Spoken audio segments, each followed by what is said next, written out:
नमस्कार दोस्तों, सीजीजी के यादव चैनल में आप सभी का स्वागत है। आज की इस वीडियो में हम छत्तीसगढ़ के इतिहास से संबंधित महत्वपूर्ण प्रश्न लेके आए हैं, जो कि 50 प्रश्न है। तो एग्जाम की दृष्टि से बहुत ही महत्वपूर्ण होने वाला है।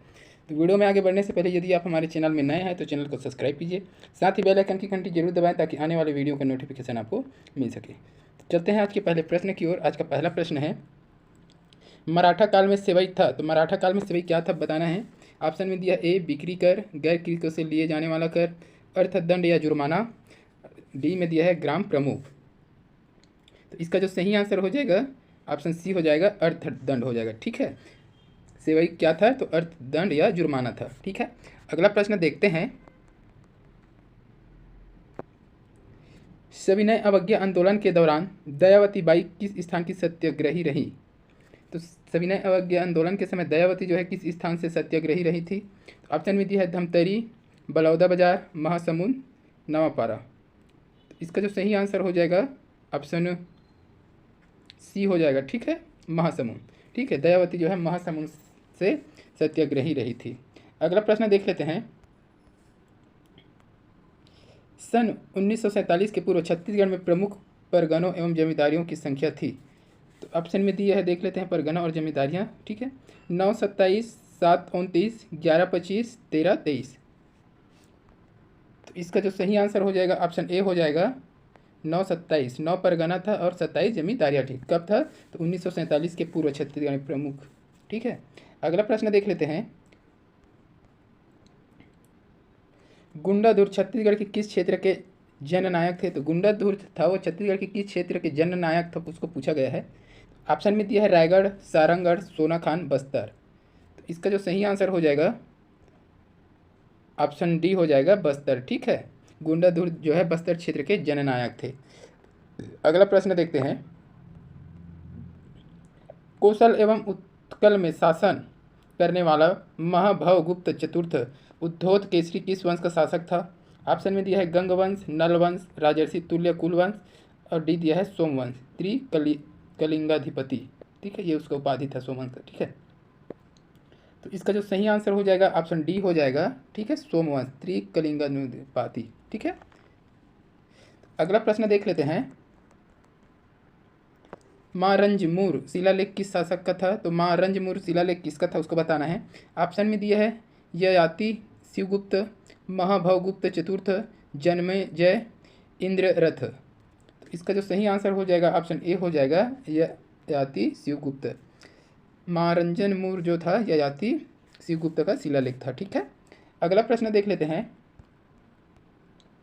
छत्तीसगढ़ के बानाबरत में निम्नलिखित गुप्त शासक का सिक्का प्राप्त नहीं हुआ। तो छत्तीसगढ़ के जो बानाबरत क्षेत्र है उसमें कौन से शासक का सिक्का प्राप्त नहीं हुआ है उसको पूछा गया है। ठीक है, तो ऑप्शन में दिया है कच्छ, चंद्रगुप्त, स्कंदगुप्त, समुद्रगुप्त। तो इसका सही आंसर हो जाएगा ऑप्शन सी हो जाएगा, स्कंदगुप्त। ठीक है, स्कंदगुप्त का सिक्का कहाँ से नहीं मिला है तो बानाबरत से, छत्तीसगढ़ के। ठीक है, अगला प्रश्न देख लेते हैं। छत्तीसगढ़ के निम्नलिखित स्थानों में से कहाँ पाषाण युग का मेनहीर प्राप्त हुआ है। मेनहीर मतलब पाषाण स्तंभ, पत्थर का खंभ। ठीक है, ऑप्शन में दिया है करका भाट, कबरा पहाड़, मल्हार, तरी घाट। तो इसका जो सही आंसर हो जाएगा ऑप्शन ए हो जाएगा, करका भाट। करका भाट से प्रश्न आता ही है। ठीक है ना, तो छत्तीसगढ़ के करका भाट से पाषाण युग का मेनहीर स्तंभ प्राप्त हुआ है। ठीक है, अगला प्रश्न देख लेते हैं। राजनांदगांव के मजदूर आंदोलन के कारण ठाकुर प्यारेलाल सिंह को किस वर्ष से रियासत से निष्कासित होकर रायपुर आना पड़ा। तो ठाकुर प्यारेलाल को राजनांदगांव के जो मजदूर आंदोलन हुआ वहाँ से उस समय, ठीक है, रियासत से निष्कासित होकर रायपुर आना पड़ा। तो सन बताना है आपको। तो ऑप्शन में दिया है 1922 में, 1925 में, 1924 में, 1920 में। तो इसका जो सही आंसर हो जाएगा ऑप्शन सी हो जाएगा, 1924 में। ठीक है, ठाकुर प्यारेलाल सिंह रियासत से निष्कासित होकर रायपुर कब आए तो 1924 में। ठीक है, अगला प्रश्न देख लेते हैं। छत्तीसगढ़ में ब्रिटिश सत्ता की स्थापना के पूर्व निम्नलिखित ताहूदारी नहीं थी। तो छत्तीसगढ़ में ब्रिटिश सत्ता जो था उसकी स्थापना के पूर्व ताहूदारी नहीं था छत्तीसगढ़ में, उसको पूछा गया है। तो ऑप्शन में दिया है सिरपुर, संजारी, लोरमी, तरेंगा। तो इसका जो सही आंसर हो जाएगा ऑप्शन बी हो जाएगा, संजारी। संजारी ताहूदारी जो है ब्रिटिश सत्ता की स्थापना के पूर्व छत्तीसगढ़ में नहीं था। ठीक है, अगला प्रश्न देख लेते हैं। निम्नलिखित नेताओं में से किसने असहयोग आंदोलन के समय अपनी सरकारी पदवियों का त्याग नहीं किया था। तो ऐसा कौन सा सरकारी पदवी को त्याग नहीं करने वाला है उसको बताना है। तो सेठ गोपी किशन, पंडित रविशंकर शुक्ल, काजी शमशेर खान और पंडित वामन राव लाखे। तो इसका जो सही आंसर हो जाएगा ऑप्शन बी हो जाएगा, पंडित सुंदरलाल शर्मा। ठीक है, तो पंडित सुंदरलाल शर्मा ने असहयोग आंदोलन के समय अपने सरकारी पदवी का त्याग नहीं किया था, बाकी इन तीनों ने किया था। ठीक है, अगला प्रश्न देखते हैं। निम्न शासकों के नाम उनके राजवंशों से सुमेलित कीजिए, शासक और राजवंश। तो देख लेते हैं इसमें। कन्हरदेव किस राजवंश का था? तो ये छिंदक नागवंश हो जाएगा। ठीक है, स्कंदवर्मन किसका था? तो नल वंश का हो जाएगा। दुर्गराज किसका था? तो सरबपुरी का हो जाएगा। ठीक है, कन्हर का हो जाएगा छिंदक नागवंश, स्कंद का हो जाएगा नल वंश, दुर्गराज का हो जाएगा सरबपुरी वंश और हर्षगुप्त का हो जाएगा पांडु वंश। ठीक है, तो 4 1 2 3। ठीक है, तो 4 1 2 3 किस ऑप्शन में देख लेते हैं। 4 1 2 3, 4 1 2 3। तो इसका सही आंसर जो हो जाएगा ऑप्शन सी हो जाएगा। ठीक है, 4 1 2 3। ठीक है, अगला प्रश्न देखते हैं। निम्नलिखित में से कौन सा या कौन से कथन सही हैं? तो ऑप्शन में दिया है सातवाहन वंश की शक्ति क्षीण होने के बाद वाकाटक वंश ने अपना राज्य स्थापित किया। ठीक है, तो ये सही है। ठीक है, वाकाटक वंश का पहला राजा प्रवर सेन प्रथम हुआ, तो ये भी सही है। ठीक है, विंध्य शक्ति प्रवर सेन का पुत्र था, तो ये गलत हो जाएगा। तो 1 और 2 सही है, तो इसका बी आंसर सही हो जाएगा, 1 और 2। ठीक है, अगला प्रश्न देख लेते हैं। मराठा सूबेदारों के नाम मराठा सूबेदारों के नाम कालक्रम अनुसार सजाइए। ठीक है, तो कालक्रम अनुसार सजाना है इसको। तो केशव गोविंद जादूराव या यादवराव दिवाकर, विट्ठल दिनकर, भीका गोपाल। तो देख लेते हैं इसका पहला कौन सा आएगा। तो पहला आ जाएगा इसमें 1 4 2। तो इसका जो सही आंसर हो जाएगा ऑप्शन सी हो जाएगा। ठीक है, अगला प्रश्न देख लेते हैं। भौगोलिक परिस्थिति, सामाजिक व्यवस्था, भूमि की व्यवस्था के कारण छत्तीसगढ़ में जमींदारों का अस्तित्व नैसर्गिक व अनिवार्य रहा, यह कथन किसका है? तो इसका जो सही आंसर हो जाएगा ऑप्शन ए हो जाएगा, मी जेंकिंस। ठीक है, अगला प्रश्न देख लेते हैं। निम्नलिखित में से कौन राजनांदगांव के राष्ट्रीय विद्यालय की स्थापना से संबंधित नहीं है? तो इनमें से कौन से राजनांदगांव राष्ट्रीय विद्यालय से संबंधित नहीं है, बताना है स्थापना से। तो राजू लाल शर्मा, पद्मलाल पूनालाल बख्शी, ठाकुर प्यारेलाल सिंह, बलदेव प्रसाद मिश्र। तो इसका जो सही आंसर हो जाएगा ऑप्शन ए हो जाएगा, राजू लाल शर्मा। ये जो है स्थापना से संबंधित नहीं है, किसका? तो राष्ट्रीय विद्यालय। ठीक है, अगला प्रश्न देख लेते हैं। 1933 में गांधी जी को भाषण देने के लिए आमंत्रित करने वाले राजकुमार कॉलेज के प्राचार्य का नाम है। तो 1937 में गांधी जी को भाषण देने के लिए आमंत्रित किया था एक प्राचार्य ने राजकुमार कॉलेज का, उसका क्या नाम है, इसको पूछा गया है। तो ऑप्शन में देख लेते हैं। पहला दिया है Smith Pierce, T S. Scott, H.M. Larry, L.S. Carey. इसका जो सही आंसर हो जाएगा ऑप्शन ए हो जाएगा, स्मिथ पियर्स। स्मिथ पियर्स ने 1933 में गांधी जी को भाषण देने के लिए आमंत्रित किया था। ठीक है, अगला प्रश्न देखते हैं। इस राज्य में 1923 में झंडा सत्याग्रह कहाँ से प्रारंभ हुआ? तो छत्तीसगढ़ राज्य में 1923 में झंडा सत्याग्रह हुआ, वह कहाँ से प्रारंभ हुआ उसको पूछा गया है। तो ऑप्शन दिया है बिलासपुर, रायपुर, धमतरी, दुर्ग। तो इसका जो सही आंसर हो जाएगा ऑप्शन ए हो जाएगा, बिलासपुर। ठीक है, 1923 में बिलासपुर से झंडा सत्याग्रह प्रारंभ हुआ छत्तीसगढ़ में। ठीक है, अगला प्रश्न देख लेते हैं। इस राज्य में कांच गुप्त के सिक्के कहाँ से प्राप्त हुआ है? तो ऑप्शन में दिया है पचराही, अकलतरा, सिरपुर, बानाबरत।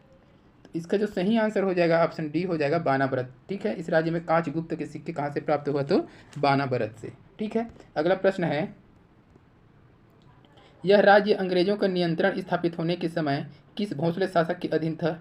तो ऑप्शन में दिया है अप्पा जी, रघुजी द्वितीय, परसोंजी, बिम्बा जी। तो इसका सही आंसर हो जाएगा ऑप्शन ए हो जाएगा, अप्पा जी। ठीक है, अप्पा जी के शासन के अधीन था। ठीक है, अगला देख लेते हैं। विद्रोह के बाद वीर नारायण सिंह की गिरफ्तारी कब हुई थी? तो विद्रोह के बाद वीर नारायण सिंह की गिरफ्तारी कब हुई थी उसको बताना है। ऑप्शन में दिया है 28 नवंबर 1957, 1 दिसंबर 28 नवंबर 1857, 1 दिसंबर 1857, 2 दिसंबर 1857 और डी में दिया है 5 दिसंबर 1857। तो इसका जो सही आंसर हो जाएगा ऑप्शन सी हो जाएगा। ठीक है, 2 दिसंबर 1857। वीर नारायण सिंह की गिरफ्तारी कब हुई थी, ये भी प्रश्न पूछा जाएगा। तो 2 दिसंबर 1857 IMP प्रश्न है ये। ठीक है, देख लीजिएगा अच्छे से। ठीक है, अगला प्रश्न देखते हैं।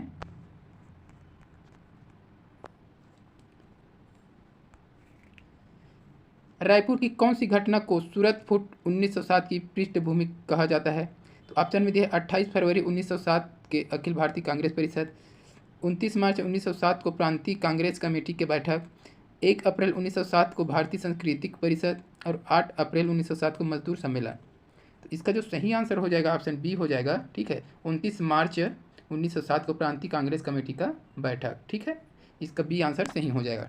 अगला प्रश्न देख लेते हैं। इस राज्य में ब्रिटिश साम्राज्य के प्रारंभिक चरण में किए गए कार्यों में अत्यंत कौन सा था, असत्य कौन सा है? ठीक है, तो इस राज्य में ब्रिटिश साम्राज्य के प्रारंभिक चरण में किए गए कार्यों में असत्य कौन सा है उसको बताना है। तो ऑप्शन में दिए है भूमि राजस्व का 3 साल बंदोबस्त लागू किया गया, तो ये सही है। ठीक है, 1862 ईस्वी में छत्तीसगढ़ संभाग का गठन किया गया, ये भी सही है। अगला दिया है पुरानी प्रशासनिक व्यवस्था को लागू किया गया, तो ये गलत हो जाएगा। ठीक है, कौन सा गलत हो, ये गलत हो जाएगा। रायपुर और बिलासपुर में म्यूनिसिपल कमेटी का गठन किया गया, तो ये क्या है, सही है। तो इसका जो सही आंसर हो जाएगा ऑप्शन सी सही हो जाएगा। ठीक है, ये सही हो जाएगा, यही बस असत्य, बाकी सब सही है। ठीक है, अगला प्रश्न देख लेते हैं। द्वितीय सविनय अवज्ञा आंदोलन में जुलूस का नेतृत्व करते हुए डॉक्टर राधाबाई को कब गिरफ्तार किया गया? तो द्वितीय सविनय अवज्ञा आंदोलन के जुलूस का नेतृत्व करते हुए। ठीक है, तो ऑप्शन में दिया 12 फरवरी 1932 को, 16 मार्च 1932, 19 अप्रैल 1932 और 13 जून 1932। तो इसका सही आंसर जो है ऑप्शन डी हो जाएगा, 13 जून 1932। ठीक है, अगला प्रश्न देख लेते हैं। निम्नलिखित घटनाओं को कालक्रम अनुसार लगाइए, तो इसको काल क्रम में लगाना है। ठीक है ना, तो देख लेते हैं। रतनपुर से रायपुर राजधानी का स्थानांतरण। ठीक है, तो ये हो जाएगा। इस राज्य पर मराठा आक्रमण, राज्य में सूबेदार व्यवस्था का प्रारंभ, सती प्रथा का उन्मूलन। तो इसका क्रम देख लेते हैं। तो पहला में आ जाएगा अपना, ये हो जाएगा पहला। ठीक है, इस राज्य में मराठा शासक का आक्रमण, मराठों का आक्रमण। ठीक है, ये पहले हुआ। उसके बाद इस राज्य में सूबेदार व्यवस्था का प्रारंभ, ये दूसरा नंबर का हो जाएगा। ठीक है, उसके बाद होगा रतनपुर से रायपुर राजधानी का स्थानांतरण, तो रतनपुर था उससे रायपुर स्थानांतरित किया किसने, मराठों ने, तो ये तीसरे नंबर का हो जाएगा। ठीक है, और सती प्रथा का उल्लंघन ये चौथे नंबर में आ जाएगा। ये पहले कार्य किए हैं, मराठा आक्रमण किए हैं, फिर सूबेदार व्यवस्था प्रारंभ किए हैं, फिर राजधानी को परिवर्तित किए हैं रतनपुर से रायपुर, उसके बाद सती प्रथा का उन्मूलन किए हैं। ठीक है, तो इसका जो सी आंसर हो जाएगा वो सही हो जाएगा। ठीक है, सी आंसर सही हो जाएगा। ठीक है, 2 3 1 4। ठीक है, अगला प्रश्न देख लेते हैं। रतनपुर के किस शासक का उल्लेख देवारों के गोपल्ला गीत में प्राप्त होता है? तो देवारों के जो गोपल्ला गीत होता है उसे उल्लेख प्राप्त होता है किस शासक का, उसको पूछा गया है। ऑप्शन में दिया है कल्याण साय, बहार साय, प्रतापमल और बिंबाजी भोसले। तो इसका जो सही आंसर हो जाएगा ऑप्शन ए हो जाएगा, कल्याण साय। ठीक है, देवारों के गोपल्ला गीत होता है उसमें किसका उल्लेख है, तो कल्याण साय का। ठीक है, अगला प्रश्न देख लेते हैं। सविनय अवज्ञा आंदोलन प्रारंभ होने पर सरकार ने रायपुर जिला काउंसिल को कब भंग किया था? तो ऑप्शन में दिया 13 अप्रैल 1930, 21 मई 1930, 2 जून 1930, 12 जून 1930। तो इसका जो सही आंसर हो जाएगा ऑप्शन डी हो जाएगा, 12 जून 1930 को। ठीक है, अगला प्रश्न है। इस समय में राजनीतिक संगठन स्टेट कांग्रेस सर्वप्रथम कब स्थापित हुआ? तो इस राज्य में राजनीतिक, अगला प्रश्न है, इस राज्य में राजनीतिक संगठन स्टेट कांग्रेस सर्वप्रथम कब स्थापित हुआ? तो ऑप्शन में दिया है 1938, 1922, 1930 और 1940। तो इसका सही आंसर हो जाएगा ऑप्शन ए हो जाएगा 1938 में। ठीक है, अगला प्रश्न देख लेते हैं। इस राज्य के निम्नलिखित में से किस व्यक्ति ने मई 1936 में मध्य प्रांत के गवर्नर का अस्थायी कार्यभार ग्रहण किया था? तो छत्तीसगढ़ का कौन व्यक्ति है जो 1936 में मध्य प्रांत के अस्थायी गवर्नर का पदभार ग्रहण किया था? तो ऑप्शन में दिया है पंडित रविशंकर शुक्ल, ठाकुर छेदीलाल, ई राघवेंद्र राव और डी में दिया है घनश्याम सिंह गुप्त।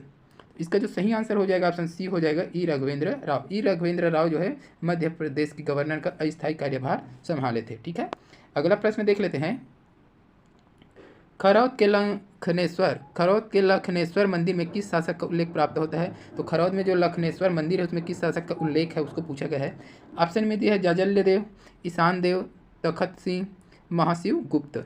इसका जो सही आंसर हो जाएगा ऑप्शन बी हो जाएगा, ईशान देव। ठीक है, खरौद के लखनेश्वर मंदिर में ईशान देव का उल्लेख मिलता है। ठीक है, अगला प्रश्न देख लेते हैं। छत्तीसगढ़ में महापाषाण युगीन सभ्यता के अवशेष कहाँ मिलते हैं? तो छत्तीसगढ़ में महापाषाण युगीन सभ्यता का अवशेष पूछा गया है। तो ऑप्शन में दिया है तालागांव, मल्हार, तुमाड़, शिवरी नारायण। तो इसका जो सही आंसर हो जाएगा ऑप्शन बी हो जाएगा मल्हार। ठीक है, मल्हार में महापाषाण युगीन सभ्यता के अवशेष प्राप्त हुए हैं। ठीक है, अगला प्रश्न देख लेते हैं।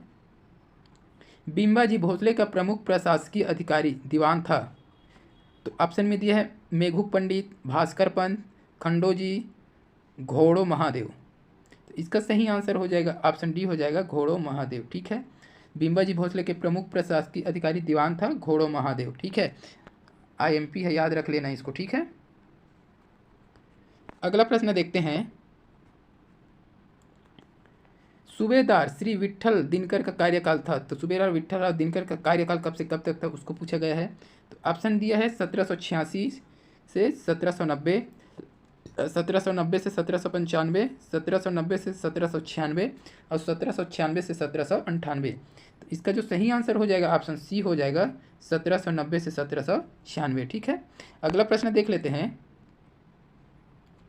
गंगवंशी अनंतवर्मन चोडगंग को किस कलचुरी राजा ने पराजित किया था? तो गंगवंशी अनंतवर्मन चोडगंग को किस कलचुरी राजा ने पराजित किया था? ऑप्शन में दिया है रत्नदेव द्वितीय, जगतदेव, बहारेंद्र, रत्नदेव प्रथम।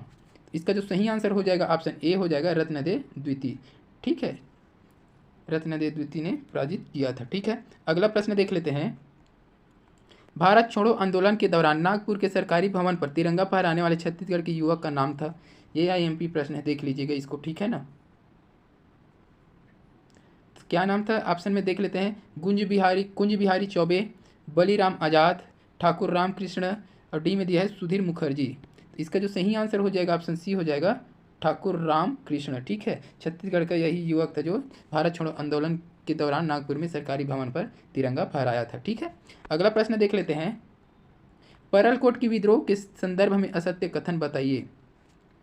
तो कौन सा असत्य है उसको बताना है। तो ऑप्शन में दिया है अंग्रेजों व मराठों के विरुद्ध 24 दिसंबर 1824 को परलकोट में आदिवासी एकत्र हुए। तो ये सही हो जाएगा। ठीक है, 24 दिसंबर 1824 को परलकोट में आदिवासी एकत्र हो गए थे। ठीक है, अंग्रेजों व मराठा के विरुद्ध। ठीक है, तो ये सही हो जाएगा। अगला देख लेते हैं। बस्तर के प्रभावी सुप्रिटेंडेंट ने चांदा के कैप्टन पीयू से सहायता मांगी। तो ये भी सही है। ठीक है, ये सही है। अगला देख लेते हैं। 20 जनवरी 1825 को परलकोट में गेंद सिंह को फांसी पर लटका दिया गया। तो ये भी सही है। ठीक है, गेंद सिंह को कब फांसी पर लटकाया गया ये ऐसा भी प्रश्न बनता है। तो 20 जनवरी 1825 को परलकोट में। ठीक है, तो अगला देख लेते हैं। दीवान कालिंद्र सिंह ने इस विद्रोह में महत्वपूर्ण भूमिका निभाई। तो ये गलत हो जाएगा। ठीक है, तो इस क्वेश्चन का सही आंसर हो जाएगा ऑप्शन डी हो जाएगा दीवान कालिंद्र सिंह ने इस विद्रोह में महत्वपूर्ण भूमिका निभाई। ये कथन जो है गलत हो जाएगा। ठीक है, अगला प्रश्न देख लेते हैं। बिम्बाजी के संदर्भ में निम्नलिखित में से सही उत्तर चुनिए। तो बिम्बाजी के संदर्भ में निम्नलिखित में से सही कथन कौन सा है उसको पूछा गया है। ठीक है, तो पहला देख लेते हैं। बिम्बाजी छत्तीसगढ़ प्राप्त भू राजस्व का कोई हिस्सा नागपुर नहीं भेजते थे। ठीक है, तो ये सही हो जाएगा, नहीं भेजते थे। दूसरा दिया है बिम्बाजी ने छत्तीसगढ़ में कमाविशदारों की नियुक्ति की थी। तो ये गलत हो जाएगा। ठीक है, तो इसका जो सही आंसर हो जाएगा ऑप्शन सी हो जाएगा। सिर्फ दो गलत है ना। बिम्बाजी से छत्तीसगढ़ में प्राप्त भू राजस्व के कोई हिस्सा नागपुर नहीं भेजते थे। बिम्बाजी जो थे छत्तीसगढ़ से जो प्राप्त होता था भू राजस्व उसका कोई भी हिस्सा नागपुर नहीं भेजते थे। तो ये सही बात है। बिम्बाजी ने छत्तीसगढ़ में कमाविशदारों की नियुक्ति की। तो ये गलत हो जाएगा। तो इसका सही आंसर है ऑप्शन सी। ठीक है, अगला प्रश्न देख लेते हैं। रायपुर बार एसोसिएशन की स्थापना किस वर्ष से हुई? तो रायपुर बार एसोसिएशन की स्थापना किस वर्ष से हुई? ऑप्शन देख लेते हैं। 1878, 1880, 1882 और डी में दिया है 1884।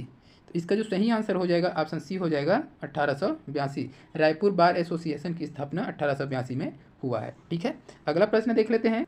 1939 के त्रिपुरी कांग्रेस अधिवेशन में सम्बलपुर के किस राजा ने 52 हाथियों पर लाद कर रसद एवं अन्य सामग्री भिजवाई थी? तो ऑप्शन में दिया है रामानुज शरण सिंहदेव, एस सिंहदेव, अंबिकेश्वर शरण सिंहदेव, चंडिकेश्वर शरण सिंहदेव।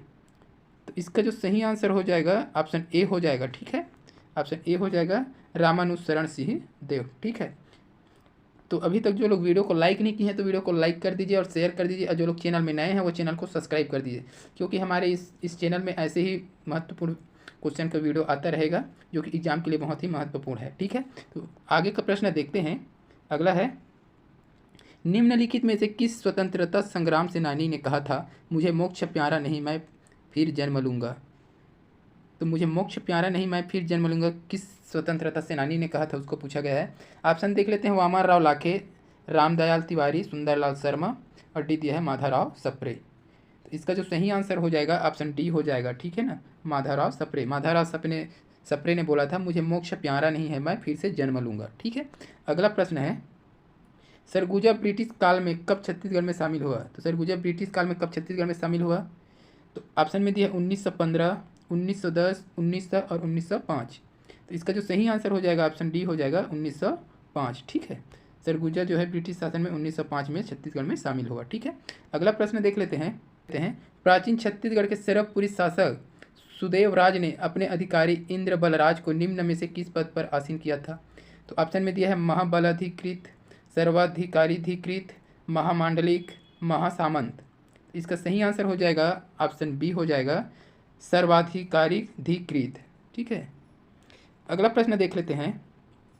बस्तर में काकतीय वंश के निम्न शासकों का सही क्रम निर्धारित कीजिए। तो बस्तर के काकतीय वंश के शासक का क्रम को जमाना है। ठीक है, तो पहला में हो जाएगा ए अन्नम देव हो जाएगा। ठीक है, और दूसरे नंबर में हो जाएगा पुरुषोत्तम देव, तीसरे में हो जाएगा नरसिंह देव, और चौथा में हो जाएगा दलपत देव। ठीक है, तो इसका जो सही आंसर हो जाएगा ऑप्शन बी हो जाएगा अन्नम देव, पुरुषोत्तम देव, नरसिंह देव और दलपत देव। अगला प्रश्न देख लेते हैं।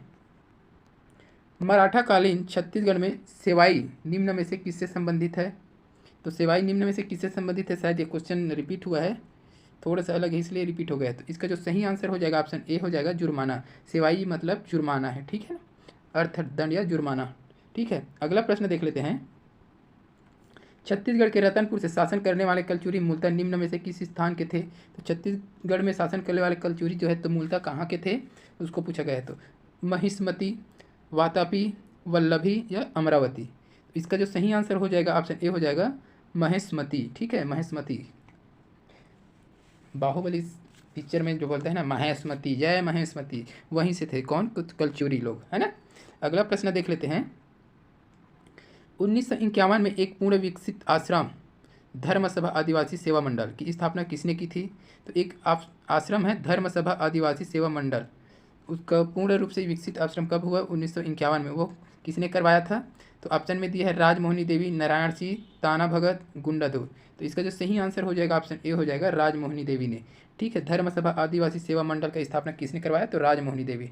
कब किया था, तो 1951 में पूर्ण रूप से विकसित हो गया था आश्रम। ठीक है, अगला प्रश्न देख लेते हैं। रायपुर में पेशावर दिवस का आयोजन कब हुआ था। तो रायपुर में पेशावर दिवस था, उसका आयोजन कब हुआ था। तो ऑप्शन में दिया है 29 मार्च 1932, 29 जनवरी 1932, 20 जनवरी 1932 और डी में दिया है 20 मार्च 1932। तो इसका जो सही आंसर हो जाएगा ऑप्शन बी हो जाएगा 29 जनवरी 1932 में। ठीक है, अगला प्रश्न देख लेते हैं। छत्तीसगढ़ में तहसील शासक व्यवस्था का प्रारंभ किस ब्रिटिश अधिकारी ने किया था। तो छत्तीसगढ़ में तहसील शासन का व्यवस्था किस ब्रिटिश अधिकारी ने किया था।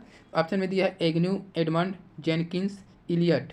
तो इसका सही आंसर जो है ऑप्शन डी हो जाएगा इलियट। ठीक है, छत्तीसगढ़ में तहसील शासन का व्यवस्था किसने किया था, तो इलियट ने किया था।